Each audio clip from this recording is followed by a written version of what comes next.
Oy qizlar, sistit bo'ladigan qizlar, bundan oldingi videoda ko'rib furadanin iching deganimni sizlar noto'g'ri tushunibsizlar. Furadanin birinchidan davolash standartlaridan chiqarib tashlangan, ikkinchidan uni noto'g'ri ichasizlar va uchinchidan u judayam ko'ngilda aynitadigan, behuzur qiladigan dori.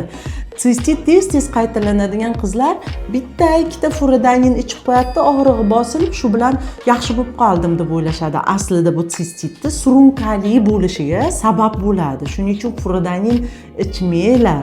Ko'p furadanin ichadigan qizlar uchun buni biz chiqarganmiz bu videoni. Aslida sistitni birinchi tibbiy yordami mana shu videoning tagida yozuvlarda yozib qo'ydik.